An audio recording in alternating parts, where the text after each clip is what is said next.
বিপদের মধ্যে পড়ে যখন দেখে যে অসহায়ত্ব, যখন সামনে দেখে, চোখে অন্ধকার দেখে, বিপদ দেখে এবং মনে করে যে আল্লাহর কাছে যাওয়া দরকার, কিন্তু কি করবে, তখন আল্লাহকে শর্ত করে যে আল্লাহ আমার এই রোগটা ভালো করে দিলে, আমার সন্তানটাকে সুস্থ করে দিলে, তাহলে একটা গরু জবাই করে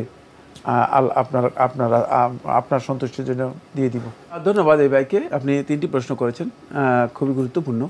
প্রথম হচ্ছে, মানত করা কি ঠিক নয়? হ্যাঁ, ঠিক নয়। নবী সাল্লাল্লাহু আলাইহি ওয়াসাল্লাম অপছন্দ করেছেন, নিরুৎসাহিত করেছেন। কারণ মানত করলে আপনি আল্লাহ তাআলাকে একটা কন্ডিশন দিলেন, শর্ত দিলেন যে আল্লাহ আমার এই কাজটা করে দেন, তাহলে আমি আপনাকে এটা দিব। নাউযুবিল্লাহি মিন যালিক। এটা সুন্দর কাজ নয়।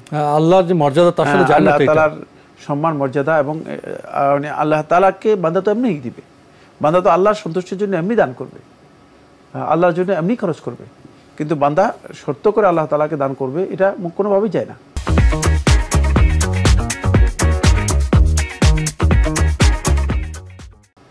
তাই এই কারণে এটা অপছন্দনীয় কাজ। এই কারণেই রাসূলুল্লাহ সাল্লাল্লাহু আলাইহি ওয়াসাল্লাম বলেছেন, যেটা আপনি বলেছেন, ইন্নামা ইউখাযু মিন মালিল বাখিল, যে বখিলের, কৃপণের সম্পদ থেকে আল্লাহ সুবহানাহু ওয়া তাআলা এই প্রক্রিয়াতে বের করেন। কারণ আমরা যারা কৃপণ আছি, আমরা যারা বখিল আছি, আমরা আল্লাহর রাস্তায় খরচ করতে জানি না। মানুষদেরকে খাওয়ারও আমাদের অভ্যাসে নেই, মানুষদেরকে কিছু হাদিয়া দেওয়া এটা আমাদের অভ্যাসের মধ্যে নেই, কারো প্রতি সুন্দর কোনো কিছু করা এটা আমাদের অভ্যাসের মধ্যে নেই, আত্মীয় স্বজনকে দেয়া এটা আমাদের অভ্যাসের মধ্যে নেই। আর বিপদ আপদ বালা মুসিবত আসার আগে আল্লাহর জন্য দান করে দেয়া, সদকা করা, অথবা বিপদ মুসিবত দেখেই সদকা করা, এগুলো আমাদের ইতিহাসের মধ্যে নেই, আমাদের কার্যতালিকার মধ্যে নেই। ফলে এই কারণেই আল্লাহ তাআলা বলছেন যে যারা এই কাজগুলো করে না, তো তারা তো সম্পদের ক্ষেত্রে, সম্পদ ব্যয়ের ক্ষেত্রে অনেক বড় বখিল, কৃপণ। এ ধরনের কৃপণ ব্যক্তি আমাদের বেশিরভাগ লোক। কারণ আমরা চাই, মানুষের স্বভাবজাত একটা অভ্যাস হচ্ছে, সেটা হলো ওয়াকানাল ইনসানু কাতুরা। মানুষ সবসময় চায় যে কীভাবে আটকিয়ে রাখা যায়, কীভাবে ধরে রাখা যায়।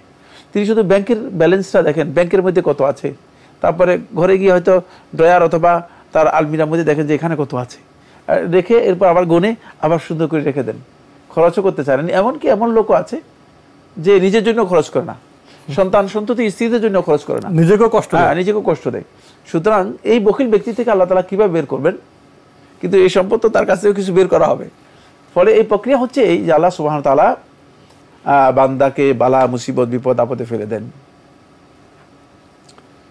এখন বিপদের মধ্যে পড়ে যখন দেখে যে অসহায়ত্ব, যখন সামনে দেখে, চোখে অন্ধকার দেখে, বিপদ দেখে, এবং মনে করে যে আল্লাহর কাছে যাওয়া দরকার, কিন্তু কি করবে, তখন আল্লাহকে শর্ত করে যে আল্লাহ আমার এই রোগটা ভালো করে দিলে, আমার সন্তানটাকে সুস্থ করে দিলে, তাহলে একটা গরু জবাই করে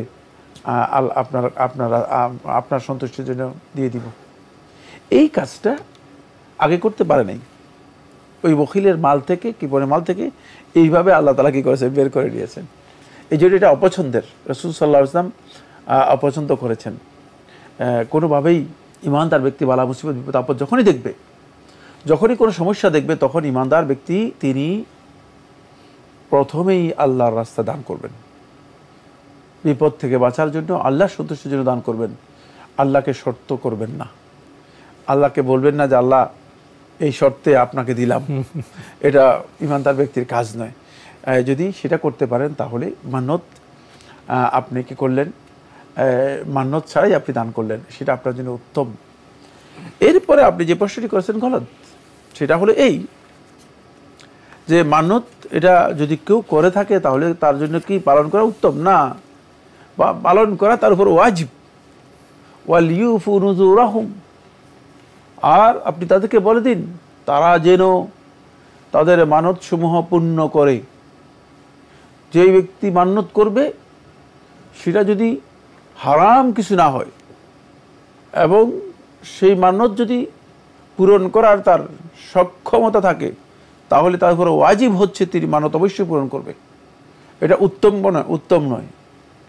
উত্তম হলে তো তাহলে এটা করলেও পারবেন, না করলেও পারবেন, এমন নয় যে এটা ইচ্ছা করলে করলেন আর ইচ্ছা চাইলেও না করলেন না।